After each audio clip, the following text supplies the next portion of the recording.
بسم اللہ الرحمن الرحیم، الصلاۃ والسلام علیکہ یا رسول اللہ و علی آلکہ و صحابکہ یا حبیب اللہ۔ بات چل رہی تھی ریاضت اور عبادات کے اندر نفس کے دھوکے کی، اور نفس ایک ایسی چیز ہے جس کی ضد کر بیٹھے، جس کی خواہش کر بیٹھے تو بندہ چار و ناچار اس کو پورا کرنے پہ مجبور ہو جاتا ہے۔ لیکن اللہ کے بندے جب کسی چیز پہ قسم کھا لیتے ہیں، اپنا ارادہ مصمم کر لیتے ہیں کہ اس کو کرنا ہے یا نہیں کرنا، اور وہ اس چیز پر کاربند رہتے ہیں تو وہ نفس کے دھوکے سے نکل جاتے ہیں۔ نفس طرح طرح کے فریب دیتا ہے،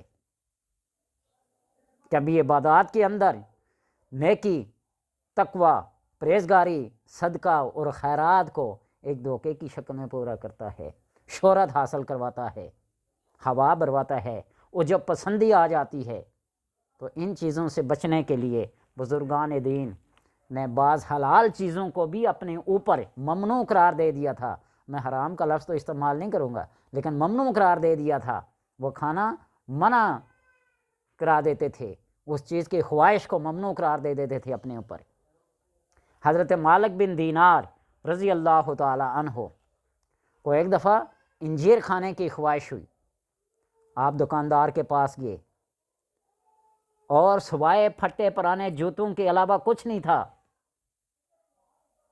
تو اس دکاندار سے کہنے لگے میرے ان جوتوں کے بدلے کچھ انجیر دے دو۔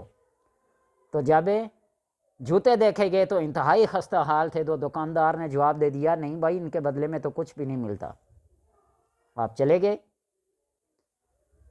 ان کے جانے کے بعد کسی نے کہا کہ تم جانتے ہو کہ یہ کون ہیں؟ تو اس نے کہا نہیں میں تو نہیں جانتا۔ تو اس آدمی نے کہا یہ مشہور صوفی بزرگ حضرت مالک بن دینار رحمۃ اللہ تعالی رضی اللہ تعالیٰ عنہ ہیں۔ وہ بڑا پچھتایا، اس نے اپنے غلام کو ایک ٹوکرا انجیر کا بھر کے دیا اور کہا کہ تجھ سے اگر مالک بن دینار یہ انجیر کا ٹوکرا قبول کر لے تو میری طرف سے آزاد ہے۔ اور غلاموں کو آزادی کتنی پسند تھی، یہ تو وہی جانتا ہے نا جو کسی کی غلامی میں رہتا ہو۔ وہ غلام وہ انجیر کا ٹوکرا لے کے چل پڑا اور مالک بن دینار کی خدمت میں حاضر ہوا اور پیش کرنا چاہا، آپ نے انکار کر دیا۔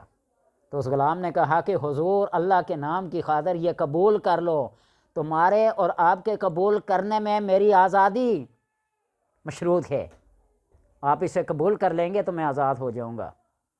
تو آپ نے فرمایا کہ ہاں میں جانتا ہوں کہ تو آزاد ہو جائے گا، لیکن میں ہلاک ہو جاؤں گا، میں تباہ و برباد ہو جاؤں گا۔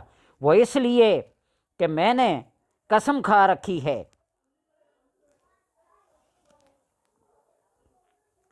کہ دین کے عوض میں کبھی انجیر نہیں کھاؤں گا، اور مرتے دم تک کبھی آپ نے انجیر نہیں کھائی۔ حضرت عمر رضی اللہ تعالیٰ عنہ کو مچھلی کھانے کی خواہش ہوئی، غلام سے ذکر کیا۔ آپ جب قیلولہ کرنے لگے تو اس غلام نے کوئی 4 یا 5 میل یا 8 میل دور تک گھوڑے پر جا کر وہ مچھلی لائی۔ وہ مچھلی لے بھی آیا، امیر عمر رضی اللہ تعالیٰ عنہ کی خواہش کو پورا کرنے کے لیے پھر نہیں کھائی۔ یہ گھوڑا تم نے بیت المال کا استعمال کیا ہے۔ تو بعض ایسے بزرگان ہیں جو اپنی خواہشات نفس کو چھوڑ دیتے ہیں اللہ کے دین کی خاطر، اللہ کی رضا کی خاطر۔ تو نفس ان کو بڑے بڑے دھوکے بھی دیتا ہے، یہ کر لو تو ایسا ہو جائے گا، یہ کر لو تو ایسا ہو جائے گا۔ جس طرح حضرت بایزید بسطامی رحمۃ اللہ تعالیٰ کی بات بتائی تھی کہ رمضان میں 40 مشائخ آپ سے ملنے کے لیے آئے، وہ نفس کے دھوکے میں نہیں آئے، وہ عجب پسندی۔ بندہ جب اپنے آپ کو پسند کر لیتا میں بڑا نیک ہوں، میں بڑا پرہیزگار ہوں، میں بڑا صاحب علم ہوں، میں بڑا صاحب کشف ہوں، صاحب کرامت ہوں، تو یہی شیطان کا اور نفس کا بہکاوا ہوتا ہے کہ بندہ اس بہکاوے میں آ کر، اس نفس کے دھوکے میں اور شیطان کے دھوکے میں آ کر وہ ساری کی ساری عبادات اور ریاضات کو ضائع کر دیتا ہے۔ وہ شہرت کا بھوکا انسان جب اس کی ہر چہار دانگ چار سو شہرت ہو جاتی ہے تو یہی چیز اس کے لیے کیا ہوتی ہے، ہلاکت کا باعث بنتی ہے۔